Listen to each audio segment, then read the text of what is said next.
Hi everyone, how's everyone doing here today? It's a nice sunny day out, it's hot, and all the landscapers are out in full swing, so pardon some of the background noise. Anyhow, I wanted to talk about a possible future outcome after the 2024 election, regardless of who's running, but it looks like Donald Trump's going to be the Republican nominee. No big surprise there.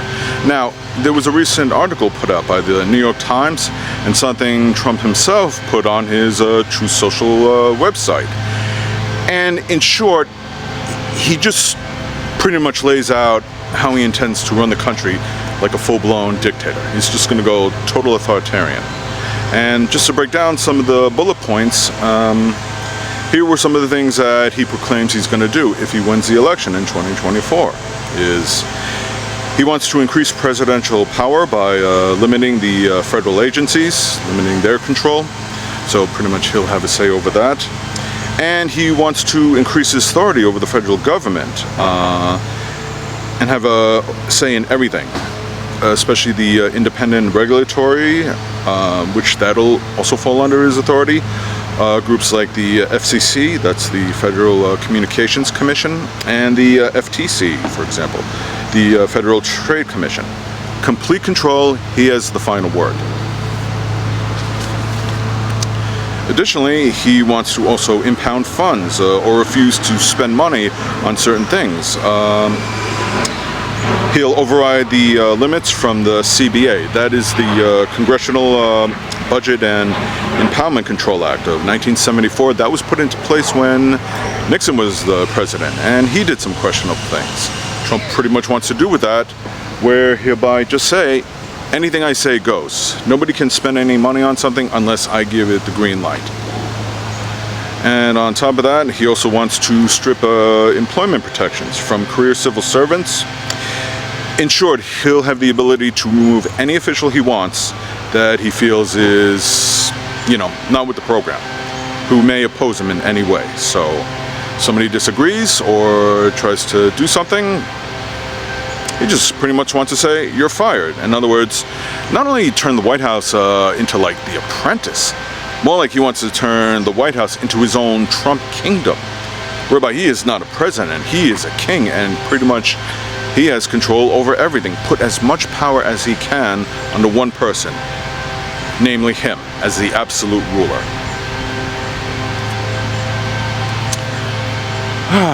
What's the old saying? When they tell you what they are or what they intend to do, you should believe them. So, wield power aggressively. That was one of the takeaways I took from that article. So, now, some have already made the argument to me that that's within the Constitution. I'm not so sure about that. And to be fair, I'm, not a constitutional scholar. I'm not an expert, so I don't want to speculate. However, this much I do know, and if you think about it, it makes sense. And that, let's say, back in 2020, oh, by the way, the MAGA crowd, they'd be all for this. They completely fall in line. To say nothing about the sycophants. Anyhow, as I was saying, let's say back in 2020 when Joe Biden defeated Trump fairly in that election, no widespread voter fraud, and what minuscule amount of fraud they found would have made a difference. And some of those were Republicans committing fraud. Don't get me started on the fake electors that have been criminally charged recently. Anyhow, what if Biden did the exact same thing? Everything I just outlined, or everything I should say Trump outlined, Joe Biden did that, leaving himself in complete control of everything. You guys would be okay with that, right? Because it's constitutional, especially on the right. What do you think politicians on the right would say? What do you think Fox would say? They would have an absolute meltdown, and they'd be screaming dictator, authoritarian, fascist, Marxist, communist, all this other nonsense. They would be, losing their minds. And quite frankly, I would find it a little unsettling myself. Because one of the things Trump claimed about back when he was president was the whole checks and balance thing. That, he felt like he should be able to get what he wants, when he wants, however he wants it. No questions asked. It doesn't work that way. And all that power wasn't meant to be in the hands of just one person. Which brings me to my next, point. And that is, what would it be like living in a fascist world? Because make no mistake, Donald Trump is a fascist. Obviously, the MAGA crowd doesn't see that because they're brainwashing the whole cult. But all his behavior, even back when he was the president, from 16 to 20, he had pretty much met all the characteristics of fascism. Everything from, trying to weaponize the military, show their support, control the press, do away with the press, calling the press the enemy of the state, from nepotism to putting family members in key positions to cronyism and all that. Now, obviously, the MAGA side isn't going to disagree, so I'm speaking more to the voters, the younger voters, like the ones who stepped up to the plate in 2022. Thank you for that, crushing the red wave. And to also some of the other younglings who are now of age to get registered to vote. I want you to all imagine, what would it be like living in a fascist world, a fascist country with Trump at the helm? Okay? Do you have any idea what that would be like? I do. So do others. Okay? So, what would be some of the things? Well, he said in one recent rally, he would redo the travel ban. And if you remember what that was like, which was pretty racist and unconstitutional, where he would restrict bans to certain Muslim countries, with the exception of the countries that he's doing business with. And more to the point, some of those countries weren't responsible for any of the terrorist acts that occur in America. But it doesn't matter. Build a wall, travel ban, keep out the migrants and the immigrants. Keep them out. He would probably keep up with the voting restrictions that we've been seeing over the years, primarily in red states. In fact, this is where it gets a little scary. He would want to be president for life. Let's say from 2024 to 2028, it's time for the new election. What do you think Trump would say? Knowing him, he would go back to his big lie, which led to an insurrection, and just say, well, they stole the election from me, so in short, I should have been the president, not Biden. So I think I'm owed another 4 years. And with all that new authority that he is, put under himself, who's going to oppose him? Who's going to question him? Especially if he were in control of both the House and the Senate, which is a possibility. We don't know that, per se, but if he gave himself more and more authority, leaving everything more under his control, who would stand up to him? No, the sycophants would go for that. Oh, the Matt Gaetz, Marjorie Taylor Greene, they'd be like, yeah, give him another 4 years. And then after that, 4 years later, what do you think he would say? That he would then, politely step down? No. He would want to keep himself in president for good. Maybe have elections for other senators and stuff, and ways of weeding out the candidates that he doesn't like, but for the most part, he would want to stay president as long as he can. And after that, what do you think he would also try? Can you guess? Probably put one of his sons in charge. Could you imagine that? Just passing the presidency, instead of not having elections, presidential elections, we'll just pass it on to the kids. Again, the MAGA crowd isn't going to mind, like, yeah, our Donald Trump will give it to Don Jr., And knowing Daddy Trump, he'll try and hold on to it as long as he can. He could be in a weakened state, either in a wheelchair or bedridden. He would still want to keep calling the shots. Even if he had dementia, losing his mind, he would keep trying to call the shots, because that is what drives him. A sickness of greed and just this lust for power. And also, like I said, anything he can do to pass it on for his kids. Not that he even really cares a whole lot for his kids, but he certainly ain't going to want to go for a re-election and risk a Democrat, taking control after his how many year reign will, eventually come to an end. And that's to my other point. There'll be a lot more nepotism, a lot more cronyism, just putting more rich rich white people in charge in key prominent positions. Are they qualified? Doesn't matter. They're just there to do one thing. To be a nice little Trump bootlegger and a yes person. Whatever he wants, you got it, Mr. President. It's yours. No questions asked. Social Security and Medicaid, that would come to an end. And most likely the Affordable Care Act. And worse off, he wouldn't really do a whole lot to replace it. Because, nobody knew healthcare would be so complicated. These are things that he has said, that other members of GOP have said. Some of this is not speculation, some of this is reality. Like I said, when they say they're going to do something, believe them. Lindsey Graham has put that out there. I believe it was Rick Scott who also said, and other members of the GOP. They want to make cuts to Social Security and Medicare. You can also bet there's going to be way more tax cuts for the wealthy. Why? You know, because those rich people need to be richer, and that will naturally jack up the deficit. You know, so again, that's why we got to make some of those cuts to keep that deficit down, and also make sure those rich CEOs get what they want. Because you know what? We don't want to help the little people, because that would hurt the economy. Further cuts to veteran benefits and other programs like lunches for children. These are things that they have recently tried, that the GOP is currently doing, even though Donald Trump is not the president. So you think once he gets back in office, they're going to be like, okay, you know? No, they're going to keep trying to do that. Anyway, to strip away rights.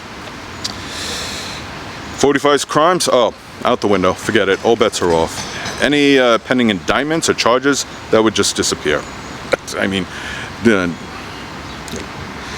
you probably have more Trump hotels in every major city, and other things that have been attempted in the past, like raising the minimum wage, you know, expanding on healthcare, or that's not going to happen. Nope. Like I said, we got to do things that better the rich upper class, because they're the ones that keep the economy going, and a strong economy means everything's perfect. At least for the millionaire and billionaire class. You know, as for the working class, not so much, but all you got to do is pull yourself up by the bootstraps. These are things that we've heard in the past from Fox and other members in the GOP, to say nothing about Trump himself, you know. Abortion access, forget about it. That would be, you know, across the board. So, ladies that voted for Trump, congratulations, you're going to suffer. You get a pregnancy that you don't want, you need an abortion because it's like high risk, ain't going to happen. Too bad. Deal with it. You get a daughter who is a rape victim, and I pray that never happens, but guess what? They want an abortion? Too bad. Ain't going to happen. Deal with it. And also, you know, women's health care will also be seriously impacted, because with all the laws and everything meant to punish any attempt of abortion, even if it's going into another state where it's legal, not that that would even be happening, because like I said, it would be nationwide, across the board. Who's going to question Trump on that? The pro-lifers? No. The evangelicals? No. They're going to be like, oh, Ford, yeah, Donald, he's saving lives and everything. No, he's destroying lives and he's hurting women.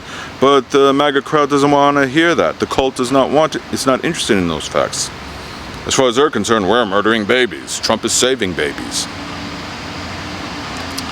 We'll see how that goes when he gets another one of his mistresses knocked up. But like I said, you know, women who actually intended to get pregnant and want to, you know, need health care, you know, paternity health care, ain't going to happen. Good luck with that, you know, because there'll be too many doctors that'll be afraid to do something, because already in other states there are laws that allow doctors to be criminally charged who even so much as hint at an abortion. And some of them are even doing it where they want medical records that if a woman tries to go in another state and get an abortion, well, that's not going to happen. I'm getting a little off track here, but you kind of get the idea.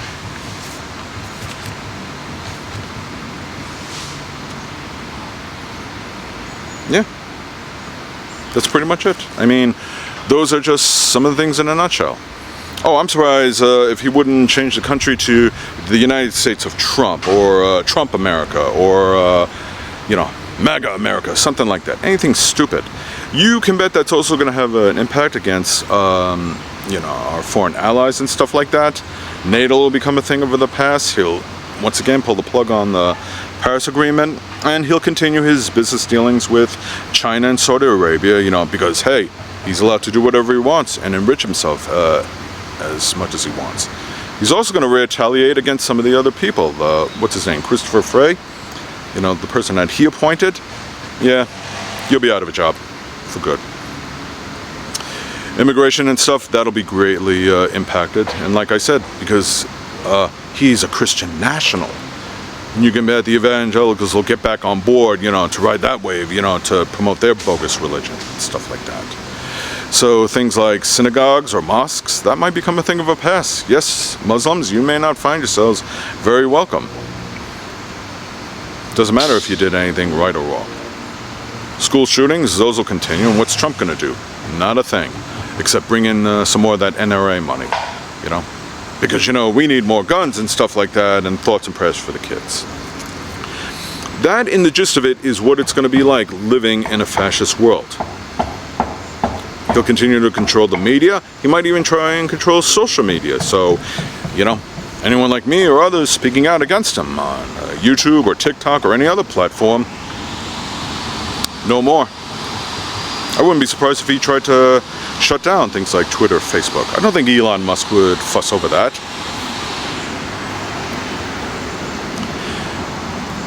That is the reality. The Constitution would be null and void, as well as democracy. We are a democracy. What Trump is intending to do is not patriotic. He's not doing it for the greater good of America. He is only doing it for himself. And you know who's going to also feel the brunt of it? His base, the MAGA base. And all Trump has to do is just say, oh, it's Biden's fault, it's the Democrats' fault, it's this and that. Look, we got the great economy here. None of that's going to matter. They'll eat it right up and they'll buy into it. How do we stop this? Getting out and vote. Voting blue across the board. And I'm not saying that all Republicans are bad, but a lot of them are. And they're more than happy to fall in line. All with this nonsense, you know. We've already got a Supreme Court that's corrupt. Oh yeah, I forgot that. Trump's going to do that too. He even said he'll put in way more Supreme Court judges. Because he really cares about justice? No. He just wants to do it to own the libs. And I wouldn't be surprised if he tried to remove certain judges that wouldn't fall in line with him. Again, it's all about power and control. That is it, not for the benefit of America. This country existed a long time before Trump came along. It can continue to thrive after he's gone, but that's up to you. I encourage people, like I said, get out and vote, get more involved, make donations, volunteer time. Do what you can, because the 2024 election is not too far off. Democrats, you really need to, you know, pull your game together. You got a lot of, Biden has a lot of bullet points as far as accomplishment goes, but all the Democrats need to rally behind him, because quite frankly, you know, as much as I can think of better Democrats to be at the helm instead of Biden, I don't really see that happening. I could be wrong, but I just don't see that happening. Biden beat him once, he's got to beat him again, but you do that by rallying together with unity. That's including the voters. Like I said before, all the ones that came out and crushed the red wave in 2022, guess what? 2024, we got to crush this whole MAGA wave thing. Stomp it out. Let the legal things deal with him afterwards. Because when he loses, he's going to scream foul and everything, voter fraud, all this other nonsense. There's just be one key difference, is that I think I've mentioned this before. He won't have the power over the presidency on his side. You think people are going to do a civil war? Good luck with that. You'll lose. You'll lose miserably. Because you're not going to be able to take on the local law enforcement. Say nothing about the military. Say nothing about the Capitol Police. We vote these people out and we can start restoring our country back. Because let's be honest, this whole MAGA thing isn't going to go away anytime soon. Even after 2024 when Trump loses, it's still going to take some certain time to, you know, erase the damage or restore things. But the only way that's going to happen is by getting rid of the fascists. So please, I'm telling you, be prepared to vote, be prepared to get more involved. Do it now while you can. Okay, there are ways of doing it, as I just explained, and I'll go over more in some future videos. But the threat of fascism is still alive and well. Until we stomp it out, it's going to continue to flourish and do what it can, a little at a time, to gain control. And that is what it's all about. Control. And in the end, it's for the benefit of the wealthy and the 1%, not for the working class like you. Anyway, I really hope you understand. Thank you for watching.